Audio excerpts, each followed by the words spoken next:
Tell me about your books. Let's talk about the books. Which one was first? And yeah, Sure. So I have two books. Suck It Up, Buttercup, Be a Leader People Will Follow. It was my first book. That wasn't the title I wanted, but my friend who is an editor and was my coach said, nope, you're not leading with a curse word on your book. So that's going to have to be your second book. So in Suck It Up, Buttercup, I talk about, I say Suck It Up, Buttercup because apparently I used to say it a lot, and somebody handed me like a sign or something, not this one that's above me. It was a different one at a community event, and said, hey, I got this for you. You say that a lot. I'm like, oh boy, I'm the jerk here. And so I really talk about in there, I want people who are like me, dominant, direct, they don't get emotional, they get the job done. I wanted them to read this book to say, yeah, suck it up, Buttercup. And then they go, oh crap, I'm the problem.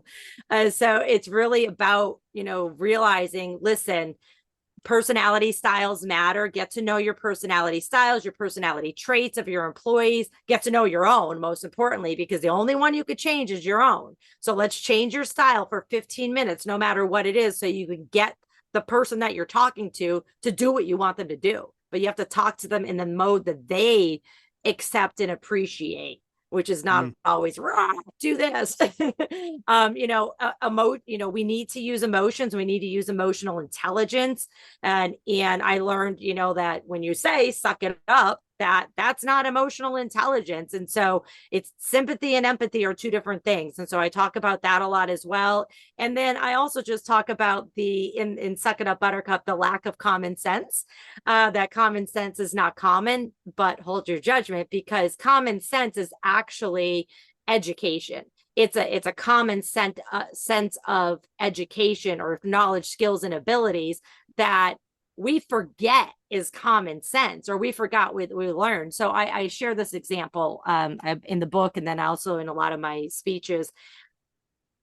A long time ago, I went to one of my first HR conferences that I was invited to, like this fancy dinner ahead of time by the healthcare agents. They're blowing money trying to get you to sign on to their program. I went to a really fancy dinner.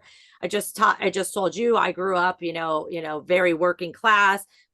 You ate what was in front of you, and you didn't wait for anybody to eat. You just dove in and ate, or your brothers and sisters were going to eat it, and that was it. And you didn't worry about forks and plates and all that. You just figured it out, right? So I go to this really fancy dinner, and there's probably like 8 of us at the table, and these two people that were sitting next to me, people are starting to get served, but not everybody's served. The woman next to me dives in and starts about to eating, and I'm like, I'm a fixer, so I'm like, oh my god, she's so unprofessional. What is she doing? I'm judging, right? I'm judging. And I go ahead and make a joke. Hey, what did you two order that it's taken so long?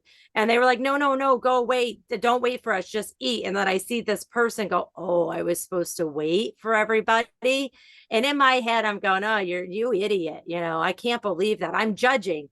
Well, when I was walking away from that fancy dinner, I've never been to something so fancy like that. I was like, where the heck did I learn that? And I remembered in this organization that I worked for, because I did external recruiting and went to colleges and everything.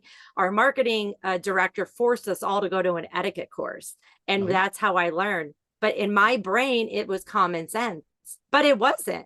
It's not common sense. I learned it. So, I like sharing those stories because, we have to realize we've learned something somehow, either in our hood that we grew up in our college and our workplace where we were forced to go to an etiquette course. Really take a minute back next time you're hopefully silently judging somebody, and say, where did I learn that? So that's what I talk about in Suck It Up, Buttercup. And then I even, I have an acting lesson for personality styles at the last chapter, and that's free on my Cool. website.